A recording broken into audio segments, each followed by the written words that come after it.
کہتا ہوں سچ کہ جھوٹ کی عادت نہیں مجھے۔ السلام علیکم دوستو۔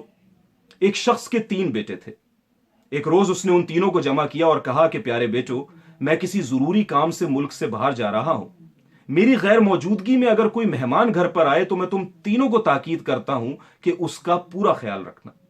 یہ کہہ کر وہ شخص رخصت ہو جاتا ہے۔ اس کے جانے کے کوئی دوسرے تیسرے روز گھر پر دستک ہوتی ہے اور وہ متوقع مہمان آ جاتا ہے۔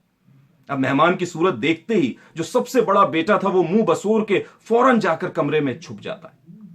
منجلا بیٹا کمرے میں تو خود کو نہیں چھپاتا لیکن بڑی بے دلی سے سلام کرتا ہے، اور جب مہمان بیٹھ جاتے ہیں تو اپنے آپ کو کونے میں بیٹھ کر واٹس ایپ اور فیس بک کی دنیا میں غرق کر لیتا ہے۔ تیسرا بیٹا جو عمر میں سب سے کم تھا، وہ نہ صرف مہمان کا اچھے سے استقبال کرتا ہے بلکہ ان کے پاس بیٹھ کر اپنی معصوم باتوں سے ان کا دل بھی بہلانے لگتا ہے۔ حالانکہ چونکہ عمر کم تھی اس لیے اسے باتیں کرنا نہیں آتی تھی۔ پھر وہ اٹھ کے جاتا ہے کہ چائے بنا لائے، لیکن اسے چائے بنانا بھی نہیں آتی تھی۔ لہٰذا پانی سے پہلے وہ دودھ ڈال دیتا ہے، دودھ ڈالنے کے بعد پتی ڈالتا ہے، چینی ڈالتا ہے تو وہ بھی زیادہ گر جاتی ہے۔ جس تشتری میں رکھتا ہے وہ تشتری چٹخی ہوتی ہے، جس پیالی میں چائے بھرتا ہے تو اسے لبالب بھر دیتا ہے۔ پھر بڑی مشکل سے ڈگمگاتا لڑکھڑاتا توازن کو برقرار رکھ کے جب لے کے جانے لگتا ہے تو چائے چھلک چھلک کر تشتری میں پھیل جاتی ہے۔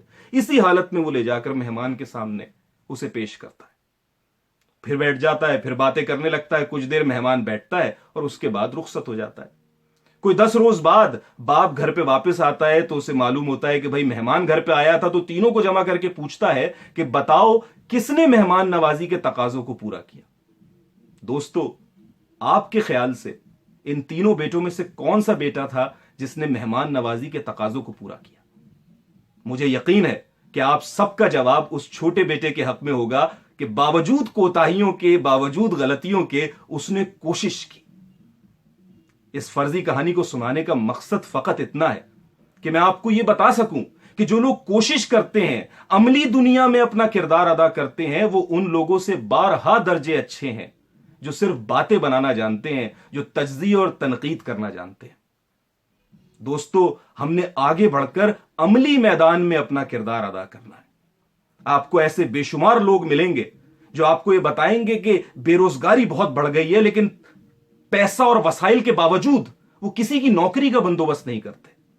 ایسے لوگ آپ کو بارہا ملیں گے کہ جو یہ بتاتے ہیں کہ تعلیم اس ملک کا سب سے بڑا مسئلہ ہے، لیکن مال رکھنے کے باوجود وہ کسی بچے کی تعلیم کا بندوبست نہیں کرتے۔ وہ ہر وقت آپ کو چیریٹی اور دیگر فلاحی کاموں کے اوپر تنقید کرتے ہوئے نظر آئیں گے، لیکن کبھی بھی کسی فلاحی کام کے ساتھ وہ عملی طور پر وابستہ نہیں ہوتے۔ ہمیں آگے بڑھ کر اپنا کردار ادا کرنا ہے۔ ایک شعر ہے کہ شکوائے ظلمت شب سے تو کہیں بہتر تھا، اپنے حصے کی کوئی شمع جلاتے جاتے۔ احباب، اگر آپ کو یہ ویڈیو پسند آئی ہو تو اسے دیگر لوگوں تک بھی پہنچائیے، اور میرا ایک فیس بک پیج ہے عظیم نامہ کے نام سے، اس پر ایسے کئی پیغامات آپ کی توجہ کے منتظر ہیں۔